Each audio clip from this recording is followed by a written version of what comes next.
ሽማግሌ ልካለው ካልኩ ደፈን 2 ዓመት አለፈ። ይሄኛውም ጥር እያለቀ ነው። ቆይ ምንድነው ሐሳብህ? እየጣርኩኝ ነው። እኔ ካንተ መጣርና መጋርጋ ምንም ጉዳይ የለኝም። ሽማግሌ ትልክ እንደሆነ ላክ። አንቺ አሰሚም እንዴ? እየጣርኩ ነው። አንቺን ሚስቴ ለማድረግ ካንቺ ጋር ጎጆ ለመቀለስ እየጣርኩ ነው። በዚህ ስለው በዚህ እየጎደለብኝ እንጂ የኔ ዓላማ ያንቺ ባል መባል ነው።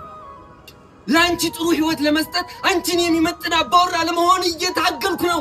አይገባሽም እንዴ? ተረጅኝ እንጂ ተመልከች። ማታ እንጨት ቤት ስሰራ ድሬ አሁን ደግሞ ቢሮ እየሄድኩኝ ነው። በአይኔ እንቅልፍ እየዞረ የማልተኛው ካንቺ ጋር የምሆንበትን ጊዜ ለማቅረብ ነው። ማን ሞልቶለት ሽማግሌ ላለመላክ እጁን አጣጥፎ የተቀመጣለ? ሁሉም ወንድ የሚወዳትን ሴት ለማግባት እየታገለ ነው። እንዴት ነው እየሄድኩበት ያለሁት መንገድ ሊታይሽ አልቻለው? ተረጅ እንጂ ዘላለሜን እጠብቅሃለሁ። በጣም ይቅርታ። እሺ